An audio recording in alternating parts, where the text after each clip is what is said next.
ہم مسلمانی کا دعویٰ کرتے ہیں تو اس سے مراد یہ ہے کہ ہم دین کی رہنمائی کے قائل ہیں۔ قرآن مجید میں اللہ تعالیٰ فرماتا ہے کلوا واشربوا ولا تسرفوا، کھاؤ پیو مگر اسراف نہ کرو، ضائع نہ کرو، فضول خرچی نہ کرو۔ تو لوگوں کے ذہن میں فوری طور پہ یہ آتا ہے کہ اسراف سے مراد یہ ہے کہ ہم غذا کو جو ضائع کر دیتے ہیں، لیکن اس آیت کے اوپر اگر آپ غور کریں گے اور رسول اللہ صلی اللہ علیہ وسلم کی زندگی کے اوپر غور کریں گے تو آپ کو پتہ چلے گا کہ جب ہم ضرورت سے زائد کھاتے ہیں، وہ چیزیں کھاتے ہیں جس کی ہمارے جسم کو ضرورت نہیں ہے، تو یہ بھی اسراف میں ہے۔ ہم میں سے ہر شخص یہ چاہتا ہے کہ ہماری خوراک پہلوانوں والی ہو، زندگی جو ہے وہ بالکل بادشاہوں جیسی ہو، ہمیں کرنا کچھ نہ پڑے۔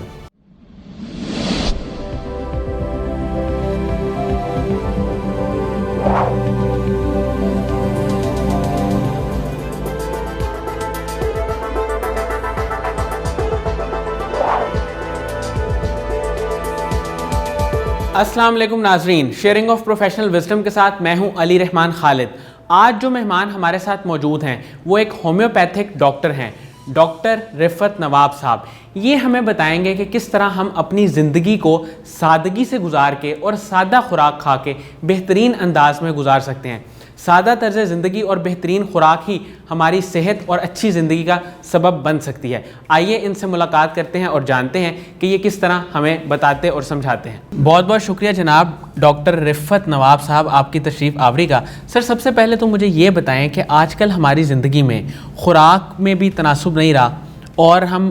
سادہ غذا کی طرف ہمارا رجحان نہیں رہا، بلکہ ہم جنک فوڈ کھاتے ہیں، کولڈ ڈرنکس پیتے ہیں۔ سر ہم اپنی زندگی کو خوراک کے ذریعے کیسے بہتر بنا سکتے ہیں؟ ہم صرف پاکستانی نہیں ہیں، ہم مسلمان بھی ہیں جی۔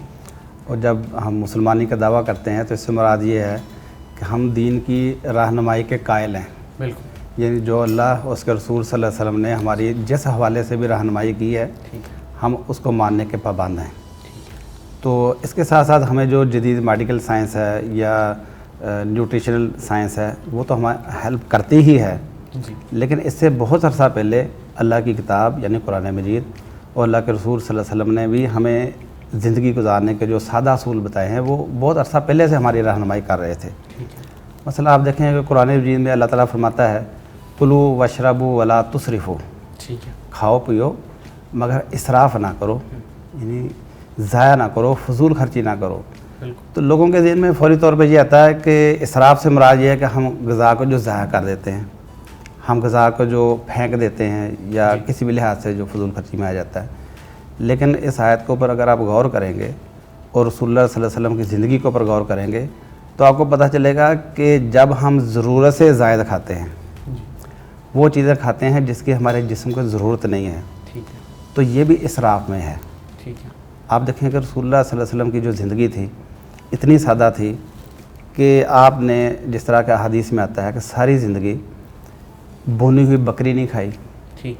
چھنے ہوئے آٹے کی روٹی نہیں کھائی، میدے کی روٹی نہیں کھائی، جو چھان کے چوکر والی روٹی ہوتی تھی جو اس کے اندر قدرتی طور پہ شامل ہوتا تھا اسی کو کھاتے رہے ہیں۔ پھر آپ کو یہ بھی معلوم ہوگا کہ رسول اللہ صلی اللہ علیہ وسلم نے جتنی بھی غذائیں کھائی ہیں بالکل سادہ کھائی ہیں۔ بالکل ایسے جنہیں اگر ایک وقت میں گوشت کھایا تو گوشت ہی کھا لیا، اگر ستو کھا لیے موجود ہیں تو وہی کھا لیے، کھجور ہے تو اسی کو کھا لیا۔ پھر اس کے علاوہ اس سے بڑھ کر سادگی کیا ہو سکتی ہے؟ یعنی اسراف سے بچنا اور سادگی کو اپنانا، اس سے بڑھ کر کیا ہو سکتا ہے کہ رسول اللہ صلی اللہ علیہ وسلم ساری زندگی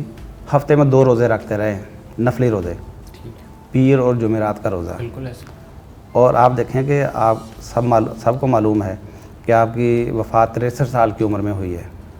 اور 63 سال کا کوئی بھی شخص بوڑھا ہوتا ہے، لیکن آپ جب بھی احادیث کا مطالعہ کریں گے، رسول اللہ صلی اللہ علیہ وسلم کی سیرت کا مطالعہ کریں گے تو آپ کو پتہ چلے گا کہ آپ کے اندر بوڑھوں والی کوئی خصوصیت موجود نہیں تھی۔ آپ آخری وقت تک گھوڑوں کی سواری کرتے رہے ہیں، اونٹوں کی سواری کرتے رہے ہیں۔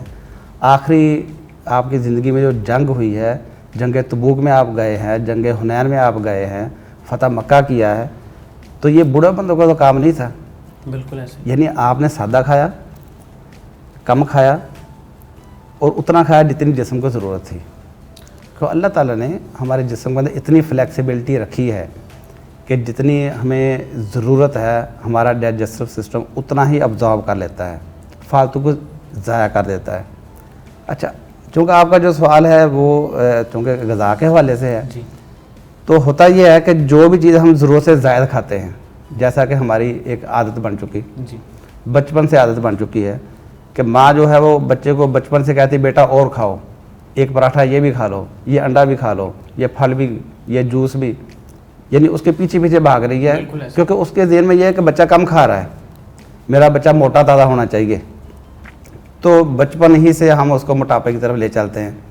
اور بچہ جتنا مرضی موٹا ہو جائے بچے ماں کو یہی لگتا رہتا ہے کہ میرا بچہ ابھی بھی کمزور ہے، جی تو یہ نقصان کا آغاز تو یہیں سے شروع ہو گیا۔ تو یہ جو ضرورت سے زائد کھانا جس کی عادت ہمیں بچپن سے شروع ہو چکی ہوتی ہے، اور ساری زندگی پھر ہم کیا کرتے ہیں، ہم اپنی خواہشات کے تابع ہو کر زندگی گزارتے ہیں۔ ٹھیک ہے، ہم اس لیے نہیں کھاتے کہ ہمیں ضرورت کتنی ہے، ہمارے جسم کی ضروریات کیا ہے، کتنے کیلوریز کی ضرورت ہے، کس کس وٹامن کی ضرورت ہے، کون کون سے منرل کی ضرورت ہے، اس لحاظ سے تو ہم کھاتے ہی نہیں۔ ہم کھاتے ہیں کہ ہمارا رواج کیا ہے، جی ہمارے علاقے کا دستور کیا ہے، ہمارے علاقے میں ہمارے ہوٹلوں میں کون کون سے کھانے چل رہے ہیں اور لوگ شوق سے کھا رہے ہیں، ہم اس بنیاد پہ فیصلہ کرتے ہیں، ہم رسم و رواج کے مطابق فیصلہ کرتے ہیں، یا پھر ہم اپنے شوق کے تابع ہو جاتے ہیں کہ جی مجھے تو فلاں فلیور پسند ہے، جی فلاں غذا زیادہ پسند ہے، اس شوق کو پورا کرنے کے لیے کھاتے ہیں اور کھاتے ہی چلے جاتے ہیں۔ اور آج تو صورتحال یہ بن چکی ہے کہ لوگوں کو یہ نہیں سمجھ آتا کہ کون سی ریسپی بنا کر نئے طریقے سے اس کو انٹیک کر لیں، ٹھیک ہے، کھانے کے بہانے ڈھونڈ رہے ہیں، ضرورت نہیں پوری کر رہے، کھانے کے بہانے ڈھونڈ رہے ہیں۔ جس طرح کہ پہلے میں نے آپ کے سامنے آیت پڑھی، کلو واشربوا ولا تسرفوا، جی یعنی اللہ کی کتاب ہمیں رہنمائی کر رہی ہے کہ کھاؤ پیو لیکن اسراف نہ کرو۔ جی ہم میں سے ہر شخص یہ چاہتا ہے کہ ہماری خوراک پہلوانوں والی ہو، جی زندگی جو ہے وہ بالکل بادشاہوں جیسی ہو، جی ہمیں کرنا کچھ نہ پڑے، ہمارا کام، ہمارا بزنس، ہماری جاب بالکل آرام دہ ہونی چاہیے، باسہولت ہونی چاہیے۔ وہ جو انٹیک کیا ہے، صبح ناشتے سے شروع ہوئے، دوپہر کے کھانے سے درمیان سے پہلے بھی چائے آ گئی، اس کے ساتھ کوئی نہ کوئی چیز آ گئی، دوپہر کا کھانا پھر اچھے طریقے سے کھایا، شام کی چائے آ گئی، جی رات کو پھر، بلکہ رات کو سب سے زیادہ ہیوی خوراک ہم کھا رہے ہیں، اور اس کے بعد سونے کی تیاری شروع کر دیتے ہیں۔ سر آج کل کے دور میں ہم اپنی خوراک کو سادہ کیسے کر سکتے ہیں؟ دیکھیں اس کا سمپل اصول یہی ہے، کیونکہ آج جو غذا کے حوالے سے گمراہیاں پھیل چکی ہیں، میں اس کو گمراہی کہوں گا، ٹھیک ہے، کیونکہ لوگوں کو شعور نہیں ہے کہ ہم کھا کیوں رہے ہیں، تو سب سے پہلے تو اس کا شعور حاصل کیا جائے۔ ٹھیک ہے، آسان طریقہ یہ ہے، آپ کسی بھی اچھے معالج سے رابطہ کریں، ٹھیک کسی اچھے ڈائٹیشین سے رابطہ کریں، نیوٹریشنسٹ سے رابطہ کریں، جو آپ کو آپ کی ضروریات کے مطابق ایک ڈائٹ پلان بنا کر دے گا۔ وہ آپ سے پوچھے گا کہ آپ کام کیا کرتے ہو، مزدوری کرتے ہو، آفس میں بیٹھتے ہو، آپ کا ذہنی کام ہے یا جسمانی کام ہے، کتنے گھنٹے کام کرتے ہو، وہ آپ کو بنا دے گا اور بہت آسان ہوگا۔ اچھا، اب سادہ غذا کا کنسیپٹ یہی ہے کہ ہم جو غذائیں قدرتی حالت میں ہیں، جی جیسے فروٹ سارے کے سارے قدرتی حالت میں ہیں، ٹھیک ہے، ہم اس کو اسی حالت میں لیں،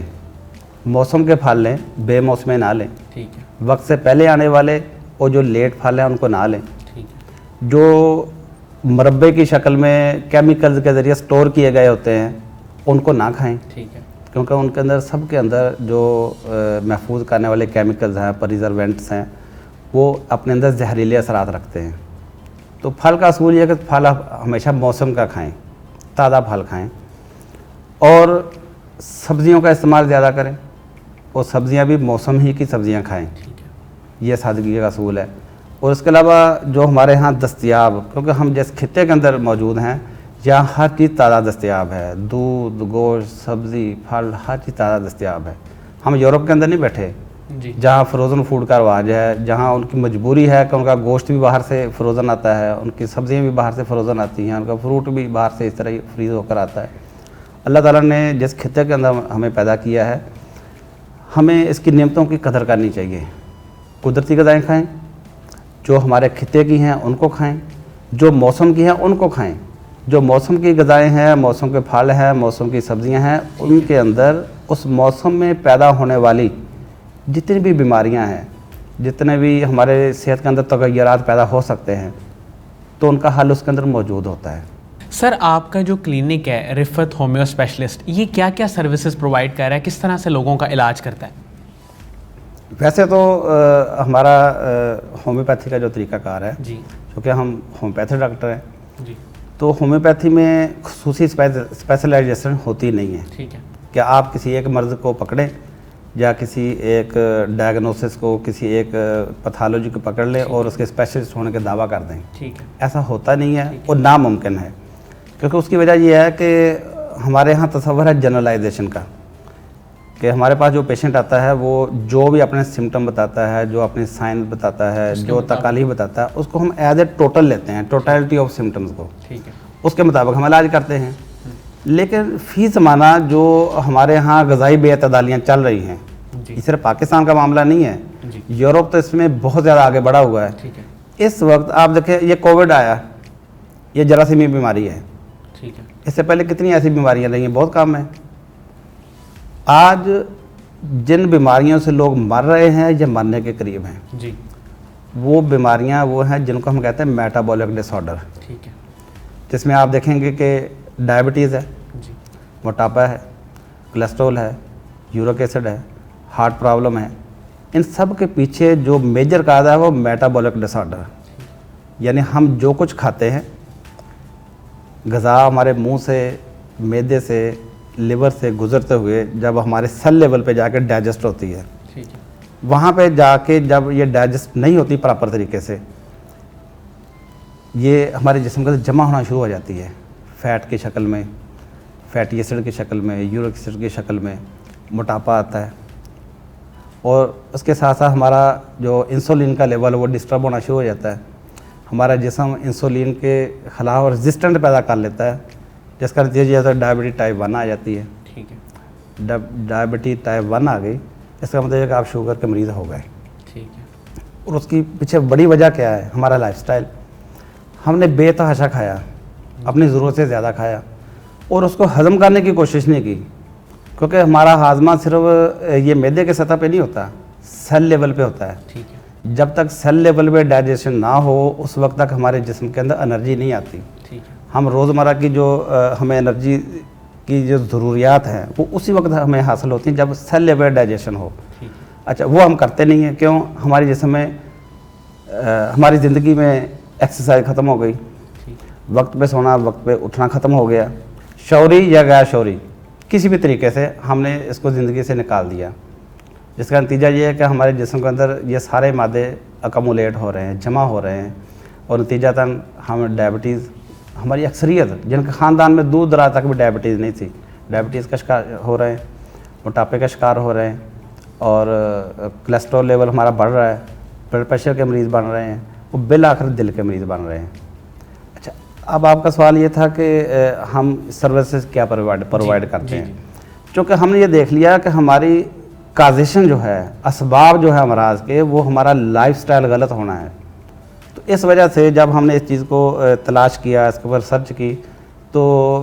ہم نے لوگوں کو اس کے اوپر گائیڈ کرنا شروع کیا، ٹھیک ہے ان کو اس کا اچھا ٹریٹمنٹ اور اچھی مینجمنٹ فراہم کرنا شروع کی. اس وجہ سے اسی طرح کے جو کیس ہیں، یعنی دل کے امراض، شوگر کے امراض، اچھا کڈنی فیلور بھی آ جاتا ہے ہمارے پاس، پھر اس کے علاوہ جو کولیسٹرول کے پیشنٹ ہیں، موٹاپے کے، یہ سارے ہمارے پاس آتے ہیں اور ان کو فائدہ ہوتا ہے. اچھا اس کے پیچھے وجہ وہی ہے کہ چونکہ بار بار ایک ہی طرح کا ہم نے کام کیا، بار بار ایک ہی چیز کے اوپر ریسرچ کی، تو رزلٹ اس کا یہ نکلا کہ ہمیں ان کیسز کے اوپر زیادہ کمانڈ حاصل ہو گئی. ویسے ہم ٹوٹل ٹریٹمنٹ کرتے ہیں، جنرلائز ہمارے ہاں سارا کیسوں کو لیتے ہیں، لیکن یہ وہ چیز ہے جن کو ہمارا خصوصی فوکس ہو گیا. ہمیں پتہ چل گیا کہ کون سی میڈیسن اس میں زیادہ کام کرتی ہے، کون سی ہے جو بیکار ہے، اس کا صرف نام ہے، کام نہیں کرتی. اچھا دوسرے نمبر پہ یہ آ گیا کہ ہمیں یہ پتہ چلے گا کہ ایسے پیشنٹس کی مینجمنٹ کس طرح کرنی ہے، ڈائٹ مینجمنٹ کس طرح کرنی ہے، اس کا لائف سٹائل کس طرح امپروو کرنا ہے، ان کو کس طریقے سے گائیڈ کرنا ہے، کس طرح لے کے چلنا ہے. اس کے اوپر اللہ کا یہ شکر ہے کہ ہمیں مہارت حاصل ہوئی. تو اس وجہ سے اس طرح کے یہ اس کیٹیگری جو میٹابولک ڈس آرڈر کے پیشنٹ ہیں وہ ہمارے پاس زیادہ آتے ہیں. سر قاسم علی شاہ صاحب کی فاؤنڈیشن ہے، ان کے ساتھ آپ کا ایک بڑا اچھا تعلق ہے، ان کے کام کو آپ کیسے دیکھتے ہیں؟ قاسم علی صاحب سے تقریباً جو ہمارا تعارف ہوا ہے وہ 6-7 سال پہلے ہوا ہے، اور آن لائن ہوا ہے. جی یوٹیوب کے اوپر ان کے جو ویڈیو لیکچرز ہم دیکھتے رہے ہیں، اس وقت تک ہم ان کو اتنی گہرائی سے نہیں جانتے تھے، لیکن جب ان کے لیکچر سنتے تھے تو ہمیں پتہ چلتا تھا کہ یہ بندہ کچھ کرنا چاہتا ہے اور قومی سطح پہ کرنا چاہتا ہے۔ اور پھر ہم دیکھتے رہے کہ کس طریقے سے چھوٹے سے چھوٹے اسکول میں گئے، بڑے سے بڑے ادارے میں گئے، بڑے بڑے افسران ان کے سامنے بیٹھے ہوتے تھے، یعنی معلوم ہوا کہ ان کے اندر ایک لگن ہے، کچھ یہ قوم کو کچھ بنانا چاہتے ہیں۔ لیکن ہر شخص کر ہو ہی سکتا ہے جتنی اللہ نے اس کو استطاعت دی ہے، صلاحیت دی ہے، اسے بڑھ کر تو کوئی نہیں کر سکتا۔ لیکن ہم نے یہ دیکھا کہ ان 6-7 سالوں کے اندر جب سے میں متعارف ہوا ہوں، اللہ نے ان کو بڑی کامیابی دی ہے، نام دیا ہے۔ میرا نہیں خیال کہ کوئی جو شخص میڈیا کے ساتھ اٹیچ ہے وہ ان سے بے خبر ہو، جی، اور میرا نہیں خیال کہ جو شخص ان کا کوئی ایک بھی لیکچر اٹینڈ کرتا ہو اس سے کچھ نہ کچھ حاصل نہ کرتا ہو۔ تو میں نے بھی جب ان کے لیکچر سنے، ان سے اخلاقی طور پر ان کی جو نفسیاتی جو چیزیں تھیں ان سے متاثر ہوا، اور پھر اس کے بعد ان کو مسلسل دیکھتا چلا گیا۔ تو آج اسی سلسلے میں آج ان سے ملاقات کے لیے ہم آئے ہیں، تو بڑا اچھا ان کو ملنسار پایا، بڑا اچھا اخلاق پایا، اور ایک مخلص انسان کی حیثیت سے ہم نے ان کو پایا ہے۔ تو ہم یہ ان کے لیے دعا کرتے ہیں کہ اللہ تعالیٰ ان کے اس ادارے کو کامیابی دے۔ آج یہ یہاں ہمارا بیٹھنا، اس موضوع کو گفتگو کرنا بھی اسی سلسلے کا حصہ ہے کہ جیسے ہی ہم ان کے پاس آئے ہیں تو انہوں نے اس موقع کو غنیمت جانا کہ وہ ہم سے جو بھی عوام کے لیے، لوگوں کے لیے، پاکستانیوں کے فائدے کے لیے لے سکتے تھے، انہوں نے آج ہمیں بٹھا لیا یہاں پہ، تو ہم اس کے شکر گزار ہیں ان کے۔ بہت بہت شکریہ ڈاکٹر رفعت نواب صاحب آپ کی تشریف آوری کا۔ ناظرین، مجھے امید ہے کہ جو لوگ ان کے کام کے بارے میں جاننا چاہتے تھے ان کے لیے انٹرویو انتہائی مفید ثابت ہوگا۔ بہت بہت شکریہ، اللہ حافظ۔